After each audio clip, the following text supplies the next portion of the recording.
Hello, are you ready to learn about Icelandic art today? Boy, I sure am. So Iceland was colonized by the Danish in the early 900s. And when the Danish colonized Iceland, they brought over Nordic traditions, and this included art. Early Icelandic art kept in line with the Nordic art traditions up until really the 1800s. A common art form during this time period was art from the Viking Age, and there were three major styles of Nordic painting during this time. There was the gelling style, and these were band-shaped bodies. This was common in Viking art and also Celtic art. This was in Ireland, an area the Vikings conquered. Um, there was also the Ringerike style, and the Ringerike style were stone carvings with ornate features of plants and animals. And then the last style of painting that was common during this time was the urn style. And this was slim, stylized animals and plants into bands, really, kind of like the gelling style, but they're interwoven into tight patterns. And then there's some other folk art too. So this is an example of gelling style. This is the gelling stone, I believe, in Denmark. And you can see the thick bands that are really going all willy-nilly over that stone.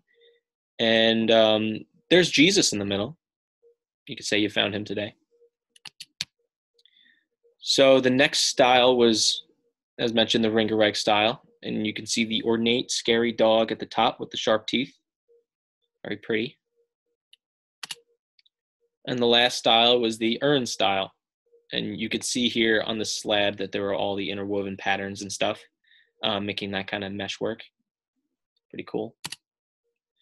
So Iceland's contemporary art is really the meat and potatoes of our talk, or really for our vegetarian friends, the tofu and potatoes. Icelandic contemporary art really starts with Thorin B. Thorlaukson. He was Iceland's first famous contemporary painter, and he was also the first recipient of a public grant for a painter. The country gave him this so he can continue his art career. One of his first major works was the Icelandic national flag, and a common theme among his artwork is landscape. And this really set a trend for all Iceland art hereafter, but we'll talk about that soon. So on his left, you can see the Icelandic flag, and on the right, you can see Thingvellir. Thingvellir, as we know, is Iceland's prime governmental building. It's been there since Iceland's first establishment. And you can see Thorlaksson is really appealing to Romanticism and Impressionism, two of his prime influences. And he really tries to make the audience be wowed by Thingvellir with its intense natural background. That's that Romanticism kind of playing. You can see features like the beautiful mountains in the background, and the lake with the nice reflection and the graceful horse. And then in the middle of it is Thingvellir. And we'll talk about this later, but this is kind of trying to appeal to pride in Iceland's natural landscape and Iceland's natural habitat. So the second major Icelandic artist is Ásgrímur Jónsson. Like Thorlaksson, his main topic was landscape, and he focused a lot on mountains. He often used watercolors in his paintings, so a little bit different. He also illustrated folk tales, and he was also influenced by Romanticism and Impressionism. So two examples of his works are Autumn at Thingvellir. You can see the watercolor in the mountain, and just all these different bright colors, again trying to appeal to that national sense of pride. And then Autumn Sunlight, you can see I believe that's a river in the middle, and then the sunset. So it's pretty nice. So onto painting and nationalism. As mentioned before, landscape paintings were seen as a form of patriotism. They were supposed to stoke pride in Icelanders' homeland, just the natural beauty of the land, just the mountains, the rivers, the tundra, foliage, everything. Um, it was supposed to make Icelanders appreciate the land that they have. And this art style was, as mentioned before, influenced by Thorlaksson and Janssen. And this was commonly used during home rule and the independence movements in the early 1900s to get that to get that sense of patriotism out of the Icelanders for home rule. Common painters during this era were Johannes Sveinsson Kjarl, Jon Stephenson, and Juliana Sveinsdottir. So the next major movement in Icelandic art is abstract art. This was in the form of painting. Abstract art is art that does not attempt to represent an accurate depiction of visual reality, but instead uses shapes, colors, forms, and gestural marks to achieve that effect. So it blurs the lines between what's real and what's fake, and it is meant to leave things up to interpretation. So this was common in Europe in the mid-19th century, and then it made its way over into Iceland by the mid-20th century. Popular artists from this era were Svavar Gunnarsson and Nina Tryggvadóttir. So you can see in lithograph from Helston, Gunnarsson is still depicting Iceland's natural landscape, an influence from Thorlaksson. And you could see that in the mountains in the back corner. You see that, and then I believe these are birds in the middle. So it's still trying to get at Iceland's natural beauty, even in a different art movement.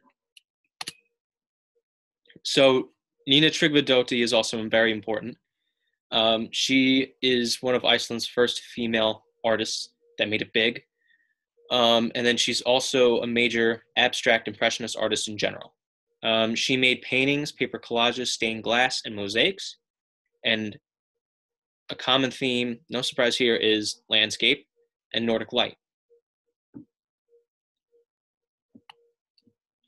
So the next major movement in Icelandic art is figurative art.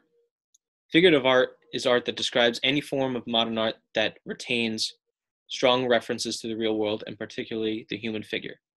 And this was really popularized in Iceland by Einar Haukansson.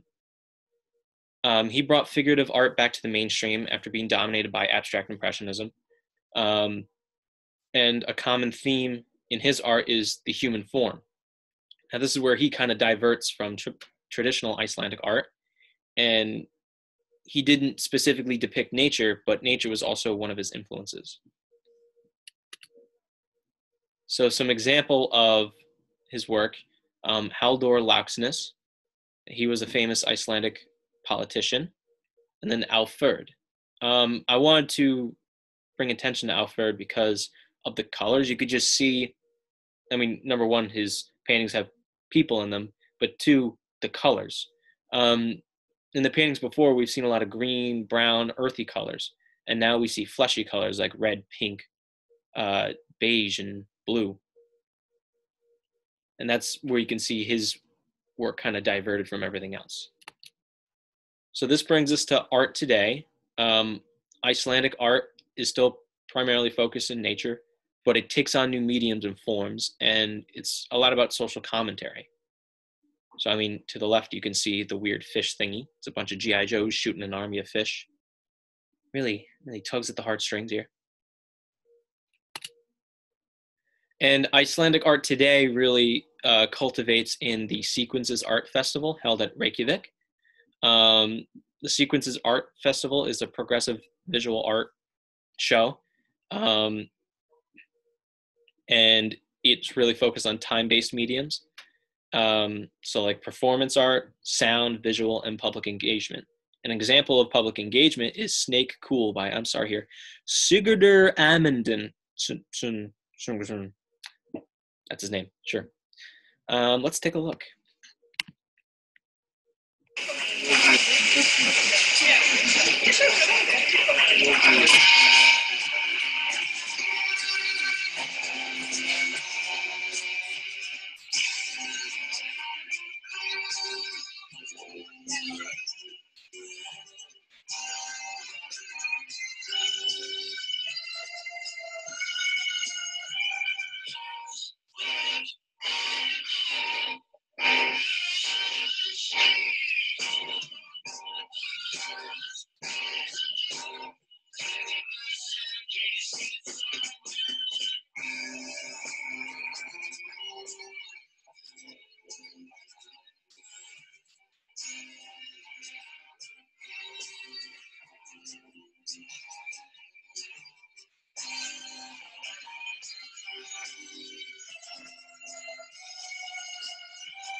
Man, was he cool. I want to be like him when I grow up. Now, Snake Cool is just an example of the diverse forms and mediums that Icelandic art takes on. And it's very diverse and cool. Thank you for joining me for my presentation today. I hope you all are enjoying quarantine and are healthy. Have a good day. Goodbye.